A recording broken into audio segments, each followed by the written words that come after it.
राधे राधे शिव पुराण।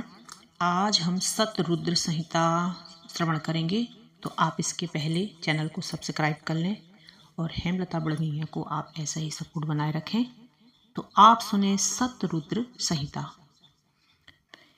हमने इसमें विषय लिया है सतरुद्र संहिता। भगवान शिव के अन्य चरित्र हनुमान, श्वेतमुख और ऋषभ देव का वर्णन सुनेंगे। इन्हें भगवान शिव का अवतार भी कहा गया है। शिव की 8 मूर्तियां भी बताई गई हैं। इन 8 मूर्तियों से भूमि, जल, अग्नि, पवन, अंतरिक्ष, क्षेत्रज, सूर्य और चंद्र अधिष्ठित हैं। इस संहिता में शिव के लोक प्रसिद्ध अर्धनारीश्वर रूप धारण करने की कथा बताई गई है। यह स्वरूप सृष्टि विकास में मैथुनी क्रिया के योगदान के लिए धरा गया था। शिव लीला का वर्णन। सतरुद्र संहिता में भगवान शिव के विभिन्न अवतारों की उत्पत्ति और लीलाओं का वर्णन किया गया है। इस संहिता के आरंभ में भगवान महादेव के 5 अवतारों का वर्णन किया गया है। ये अवतार हैं संयोजात, वामदेव, तत्पुरुष, अघोर और ईशान। विभिन्न कल्पों में भगवान शिव उपर्युक्त वर्णित अवतार धारण कर ब्रह्मा जी को सृष्टि रचना के लिए प्रेरित करते हैं। सनकादि ऋषियों के प्रश्न पर स्वयं शिव जी ने रुष्टाध्यायी के मंत्रों द्वारा अभिषेक का महात्म्य बतलाया है, भूरी प्रशंसा की है और बड़ा फल दिखाया है। इस प्रकार वेदों एवं उपनिषदों में भगवान शिव का उद्धारक स्वरूप है। शिव पुराण की सतरुद्र संहिता के द्वितीय अध्याय में भगवान शिव को अष्टमूर्ति कहकर उनके 8 रूपों सर्वभव, रुद्र, उग्र, भीम, पशुपति, ईशान, महादेव का उल्लेख है। शिव की इन अष्टमूर्तियों द्वारा 5 महाभूत तत्व ईशान, सूर्य, महादेव, चंद्र, क्षेत्रज्ञ, जीव अधिष्ठित हैं।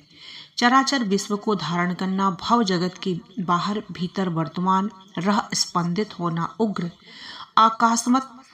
आकाशात्मक रूप भीम, समस्त क्षेत्रों के जीवों का पाप नाशक, पशुपति जगत का प्रकाशक, सूर्य, ईशान, भूलोक में भ्रमण कर सबको आहार देना, महादेव रूप है। 11वें रुद्र हनुमान।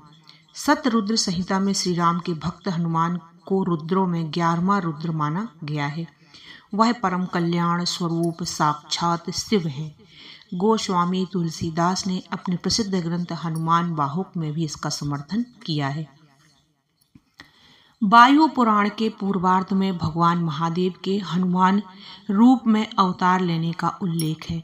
विनय पत्रिका के अनेक पदों में गोस्वामी तुलसीदास ने हनुमान को शंकर रूप मानकर देवमणि, रुद्रावतार, महादेव, वामदेव, कालाग्नि आदि नामों से संबोधित किया है। हनुमान को पुराणों में कहीं भगवान शिव के अंश में तो कहीं साक्षात शंकर जी के रूप में वर्णित किया गया है। शिव पुराण की सतरुद्र संहिता के 20वें अध्याय से इस कथन की पुष्टि होती है। स्कंद पुराण के अनुसार हनुमान से बढ़कर जगत में कोई नहीं है।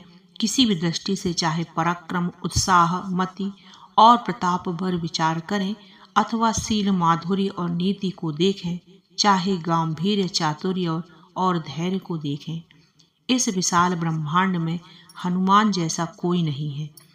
हनुमान जी के लिए वायुपुत्र का जो प्रयोग होता है उसकी दार्शनिक प्रतीकात्मक भूमिका जानना अनिवार्य है। वायु गति, पराक्रम, विद्या, भक्ति और प्राण शब्द का पर्याय है।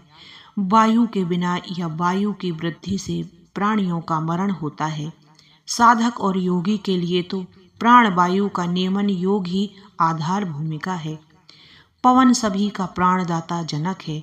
इसी प्राण तत्व की भूमिका पर हनुमान जी पवन पुत्र सहज ही निरूपित हो जाते हैं। बोलो शिव पुराण कथा की जय। बोलो भोलेनाथ की जय। और आप शिव पुराण ऐसे ही सुनते रहें और चैनल को सब्सक्राइब करें। और फिर से मैं हेमलता बड़गैया सभी लोगों का आभार व्यक्त करती हूँ जिन्होंने अभी तक मुझे सहयोग किया और आगे भी कर रहे हैं और आगे भी करते रहेंगे। बोलो राधे राधे।